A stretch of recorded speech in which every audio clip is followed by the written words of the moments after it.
नमस्कार। जय जय राम, जय श्री राम, जय हो बागेश्वर धाम सरकार, जय हो हनुमान जी महाराज। मेरे प्यारे सभी दर्शकों, आज के इस वीडियो में एक बहुत ही जबरदस्त शानदार मैं किस्सा लेकर के आया हूँ कि आखिर एक डायन जो उन 7 मित्रों को आखिर एक एक करके कैसे खा जाती है। बहुत ही जबरदस्त, आपके दिल को छू जाने वाली कहानी है, इसलिए आप इस कहानी के अंत तक अवश्य बने रहेगा। तो चलिए हम लोग इस किस्सा को, इस कहानी को बिना देरी किए शुरू ही कर देते हैं। तो एक बार की बात है कि 7 मित्र, जो सातों मित्र बड़े ही साथ में रहते थे और साथ में दूसरों का भला करने के बारे में ही सोचते थे। दोनों में बड़ी ही पटरी, सब लोगों में बड़ी अच्छी खासी से दोस्ती रहती थी। और एक बार उन 7 के सातों दोस्तों ने प्लान बनाया कि चलो मेला देखने चलते हैं। लेकिन जब वे सब मेला देखने के लिए प्लान बनाते हैं तो दूर जाना पड़ता है और उन्हें एक छोटा सा जंगल था, उस जंगल के रास्ते से गुजरना पड़ता है। तो वे सब जब जंगल के रास्ते से जा रहे थे तो उन्हें एक जो है ऊँटनी नजर आती है। तो जब एक ऊँट नजर आता है तो उन्होंने देखा कि शायद इसका मालिक कहीं छोड़ करके चला गया या ऊँटनी रास्ता जो भटक गई होगी।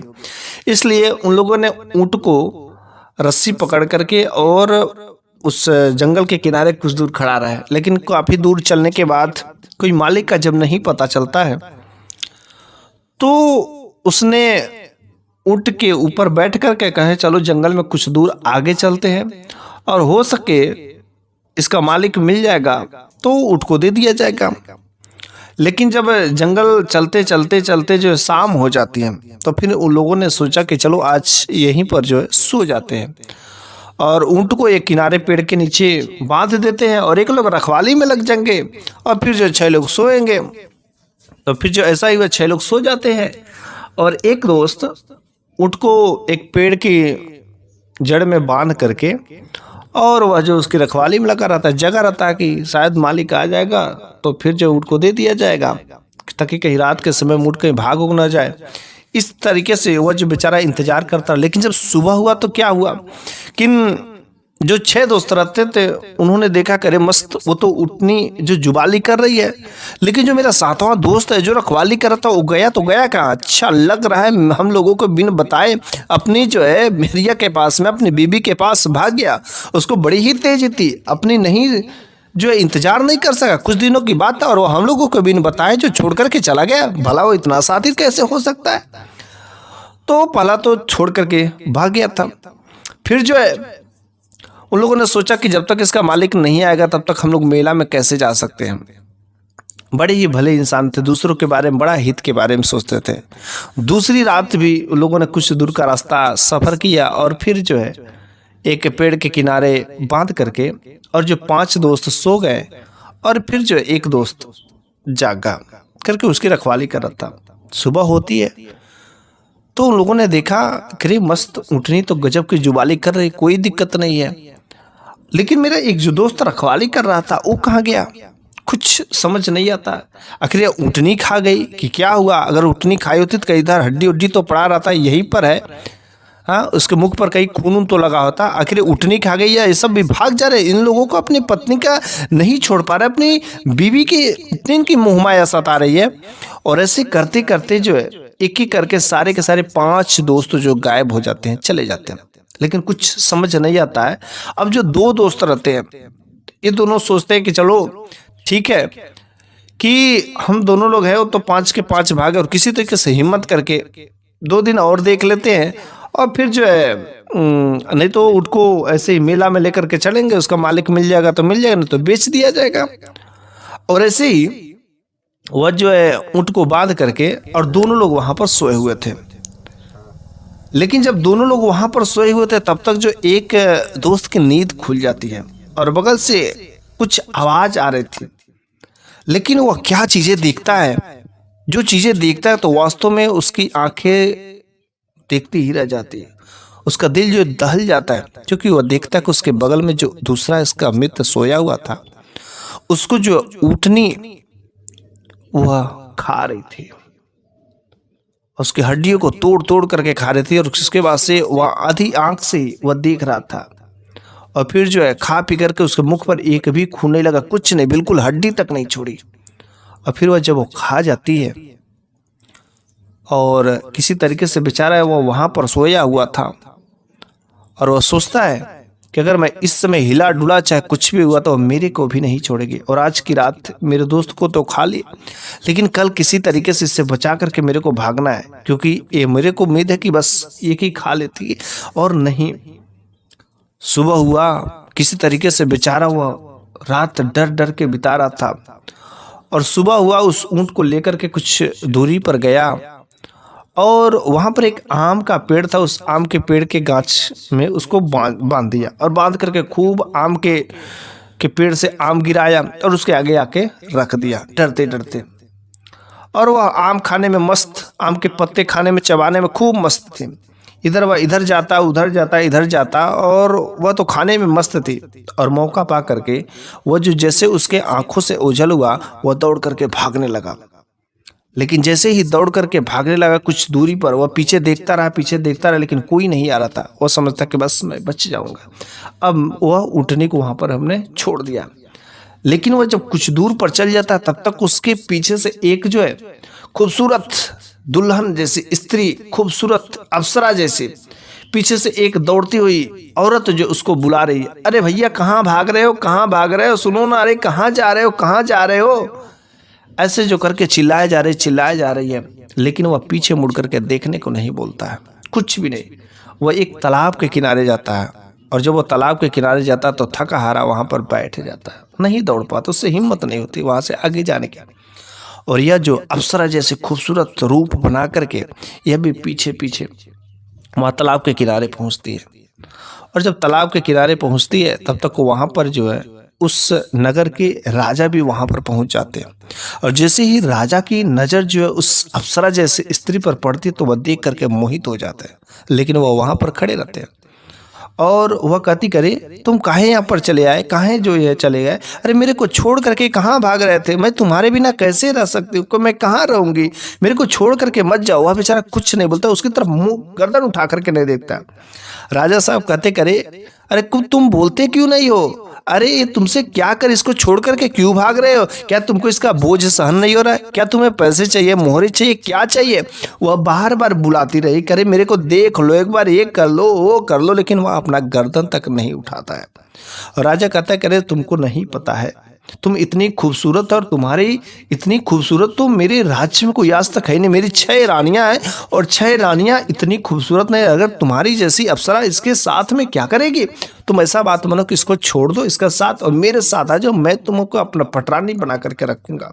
उसने कहा, नहीं, मैं इनका साथ नहीं छोड़ सकती हूँ, ये मेरे बहुत हितकारी है, मैं इनका साथ कभी नहीं छोड़ सकती हूँ।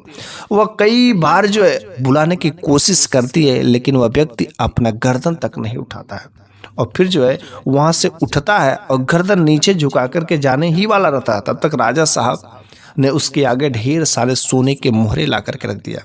कहा कि देखो, तुम जो इस अप्सरा जैसे स्त्री को छोड़ करके मत जाओ, इतनी खूबसूरत है, अगर तुम एक बार कहो तो मैं इससे अपने महल की पटरानी बना लूंगा। वो कुछ नहीं बोलता है, कहता अगर तुम्हें चाहिए, अगर सोने मोहरे ये सब ले लो, लेकिन इसके बदले मेरे को ये जो पटरानी है ना, ये अप्सरा है, इसको बस मेरे को दे दो। वो कुछ भी व्यक्ति बोलता नहीं है और वह मोहरों को एक भी नहीं छूता है और फिर वहां से दबे पांव से धीरे से सरक जाता है। और जैसे वहां से सरक जाता है तो राजा साहब कहते करे, देखो तुम इतनी खूबसूरत है और तुम भला इससे इंसान के साथ में रह करके क्या करोगे, अपना जीवन झूठ में बर्बाद करोगे। एक बात मानो कि तुम मेरे साथ चलो, मैं तुम्हें बिल्कुल रानी से बढ़ करके मैं जानूंगा। फिर वह राजा अपने महल में उसको लेकर के चला आता है। जब राजा उसको अपने महल में लेकर के चला आता है, वह भी उस राजा को अपने मोह माया के जाल में इतनी फंसा लेती है कि राजा उसके सिवाय अब किसी को मानता ही नहीं है। लेकिन जो राजा की 6 रानियां थी, 6 की 6 रानियां गर्भवती थी। जब 6 की 6 रानियां गर्भवती थी, राजा कभी उन रानियों के पास में जाता ही नहीं था, कभी उनसे बातें करने नहीं जाता था। और ऐसे करते करते साल भर बीत गए। फिर एक दिन जो नई वाली रानी थी ना, वह उन 6 को 6 रानियों के पास में जाती है और कहती, करे मैंने सुना कि आप लोग गर्भवती हैं और बच्चे को जन्म देने वाली है, लेकिन राजा जब आप लोगों के पास आता ही नहीं तो इन बच्चों को जन्म कैसे दे सकती है। आप लोग ये नाजायज औलाद लेकर के पाल रही हैं, ये है वो है, तमाम बातें कहती है, लेकिन वह कुछ नहीं बोल पाती क्योंकि राजा ऐसा लगता है कि उनके मोह माया के जाल में फंस गए और वह कुछ भी बातें बोलेगी राजा साहब उसको मान ही लेंगे, कुछ नहीं बोलती है। लेकिन वह नई रानी कहती कि देखिए आपके पास एक उपाय है कि आप लोग जो इस बच्चे को मार दीजिए। उसने कहा नहीं नहीं मैं बच्चे को नहीं मार सकती। उसने कहा अगर बच्चे को नहीं मार सकती हैं तो आप ऐसा काम करिएगा कि राजा साहब देखिए मेरी हर बात मानते हैं और एक अलग कमरा, गुप्त कमरे में, एक गुप्त घर में आपके सारे के सारे बच्चों को मैं जो पालन पोषण करूंगी, आप लोगों को किसी प्रकार की चिंता करने की बात नहीं है। अगर बोलिए आपको ये शर्त मंजूर है तो ठीक है, वरना राजा साहब आपको जानेंगे मानेंगे भी नहीं। और फिर जो ना तो दूध और बाकी सब खर्चे कैसे आप लोग मेंटेन करेंगे? आप लोगों को तो एक नौकर से बदतर अब तो व्यवहार हो रहा है, खाने पीने की सही सामग्री नहीं मिल पाएगी तो फिर बच्चों का लालन पालन पोषण कैसे करेंगे? वह कुछ नहीं बोलती है। लेकिन तब तक एक रानी कहती कि हाँ मरता बेचारा ने क्या करता, आखिर हम लोगों के पास ऑप्शन ही क्या है कि हम लोग अपने बच्चे को तो जन्म दे देंगे, लेकिन हम लोग भले ही कैसे गुजार ले, लेकिन हमारा बच्चा अगर सही से कहीं लालन पालन उसका होगा तो इससे अच्छा क्या हो सकता है।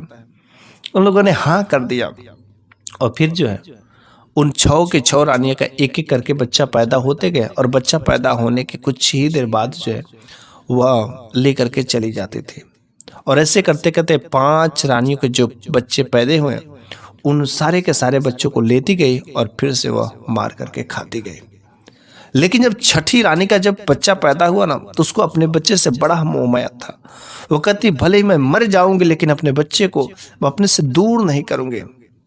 वह प्लान बनाती चाहे जैसे भी हो, मैं अपने मायके चले जाऊंगी, घर से भाग जाऊंगी, लेकिन मैं ऐसे नहीं कर सकती हूँ, मैं अपने बच्चे को खुद मैं पालूंगी। और जब छठा उसका रानी का बच्चा पैदा हुआ तो जो नई वाली रानी आई दरवाजा खोलने। जब दरवाजा खोलने आए तो दरवाजा खुलवाती है, लेकिन कहती कि नहीं अभी जो मैं बच्चे को नहीं दे सकती, मेरे बच्चे का स्वास्थ्य खराब है, कुछ दिन का 1 महीने का मोहलत दे दीजिए। 1 महीना में जब मेरा बच्चा थोड़ा ठीक ठाक हो जाएगा तो मेरा बच्चा बिल्कुल सही सलामत से हो जाएगा तो मैं आपको दे दूंगी। वह बात मान जाती है और वहां से लौट जाती है। फिर से जो है 1 महीने जब बीत जाते तो फिर से नई वाली रानी जो है उस छठी वाली रानी के पास में आती है और कहती करे क्यों बच्चे का तबीयत ठीक नहीं हुआ? अरे ठीक नहीं हुआ तो हमें दे दीजिए, ठीक कर देंगे।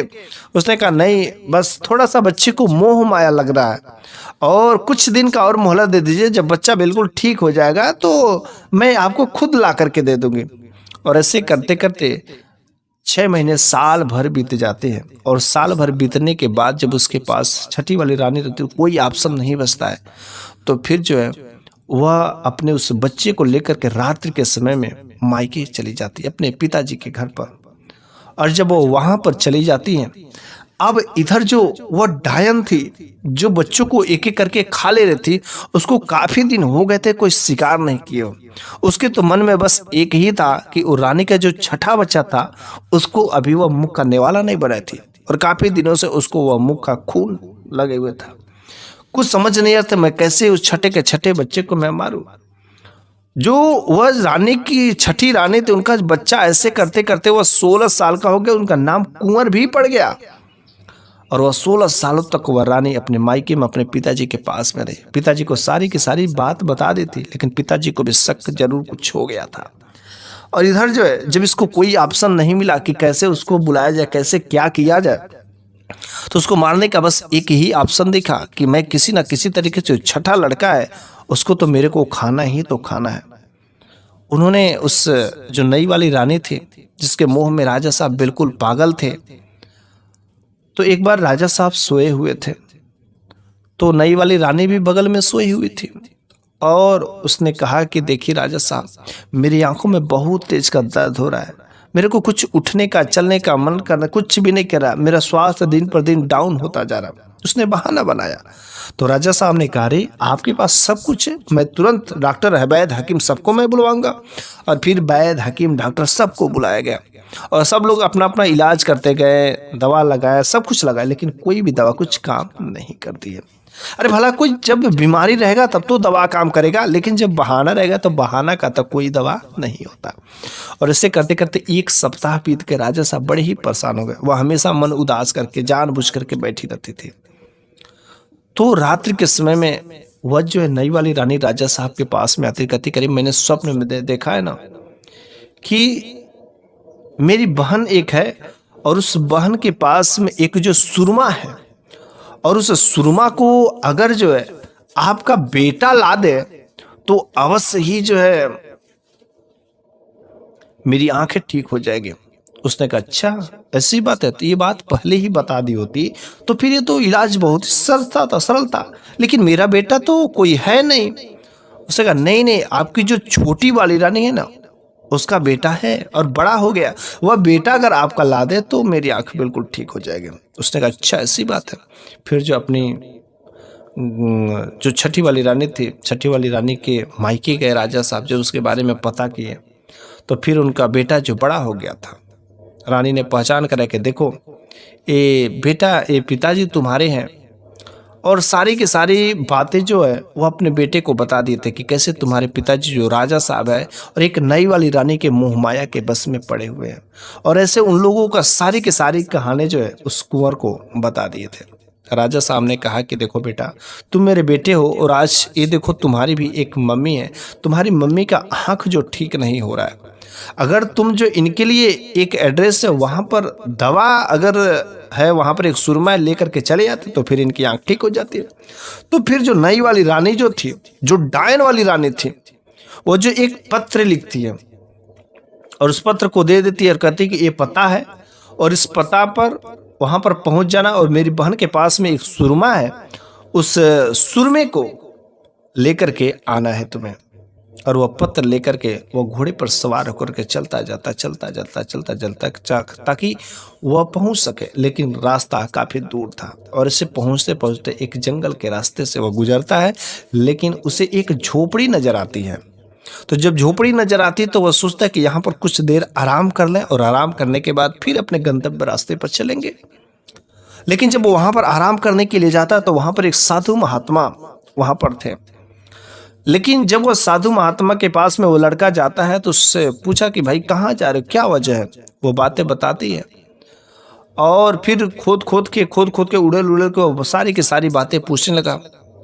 वो समझ गया कि अरे ये तो वही ऊंट वाली डायन है जो हमारे 6 के 6 दोस्तों को खा ली थी, और वह साधु कोई दूसरा नहीं था बल्कि वही जो 7वां दोस्त तो वहां से वह बच करके भागा था।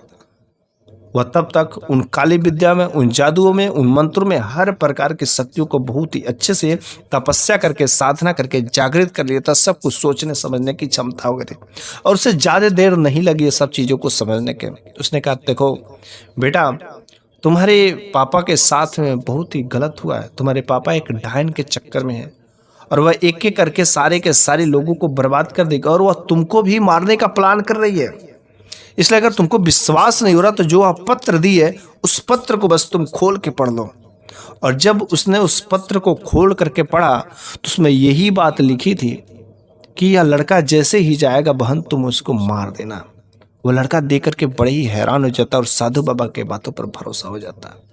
और वो लड़का कहता है कि बाबा जी तब तो आपको भी मेरे साथ चलना चाहिए। वो कहता है अवश्य चलेंगे, उस डायन का खात्मा करना मेरे लिए बहुत जरूरी है, वरना मेरे किस जो 6 के 6 दोस्तों को निगल गई है और फिर ये ऐसे कांड करती जाएगी, इसका खात्मा करना बहुत जरूरी है।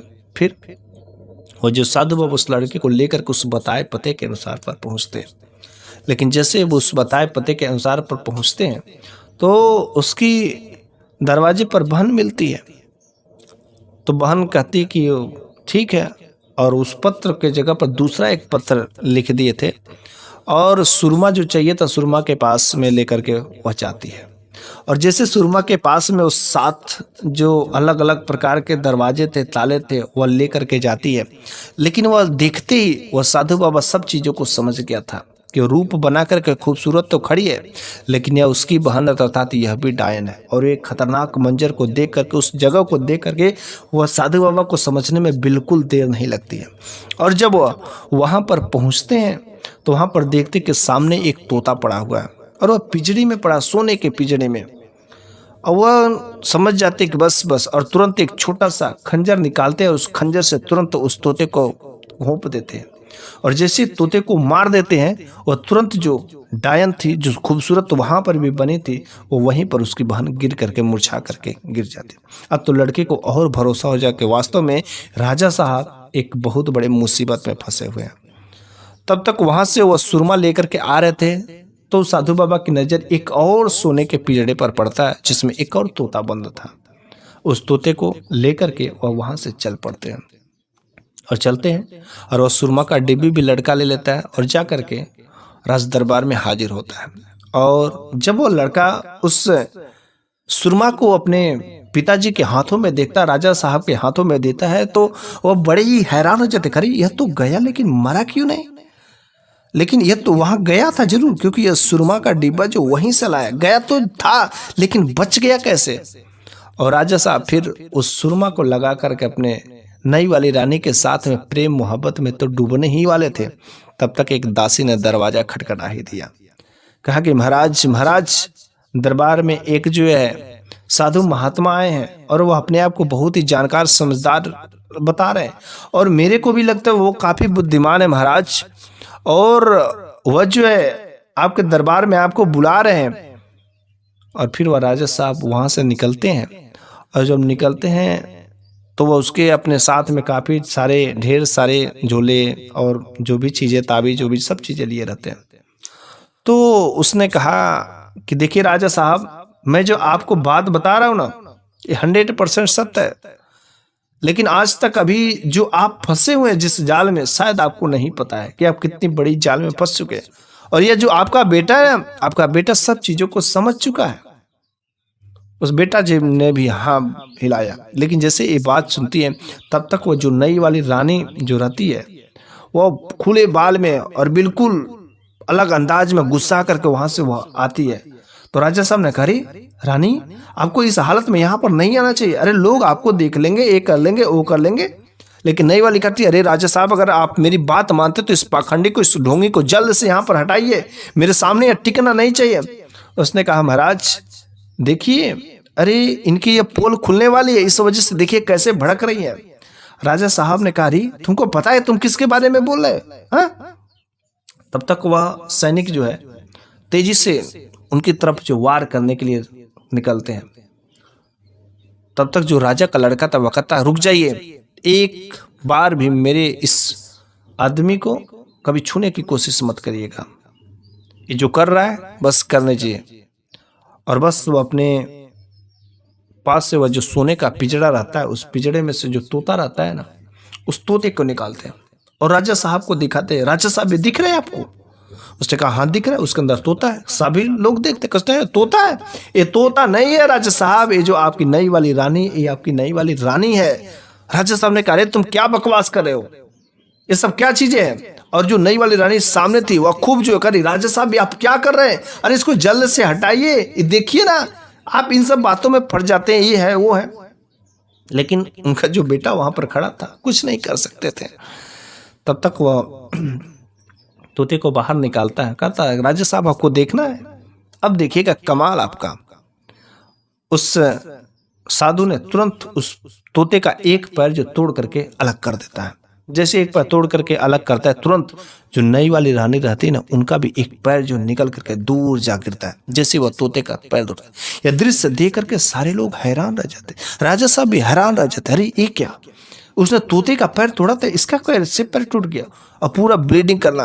और वह उस साधु की तरफ जोर से झपटती है मारने के लिए, लेकिन जैसे ही झपटती है, तब तक जो है उस साधु ने उस तोते का दूसरा भी पैर तोड़ करके अलग कर दिया। अब तो वह वहीं पर गिर जाती है, उसके पैरों से खूब ब्लीडिंग होना शुरू हो जाते हैं। सारे के सारे लोग ऐसा दृश्य देख करके हैरान हो जाते हैं। फिर जो राजा साहब ने कहा, अरे ये क्या हो गया? तो फिर जो उस साधु बाबा ने कहा, अरे राजा साहब, शायद आपको नहीं पता है, ये जो आपकी नई रानी है, नई रानी नहीं है, यह एक डायन है, डायन, और आपके 5 के 5 पुत्रों को यह खा गई है।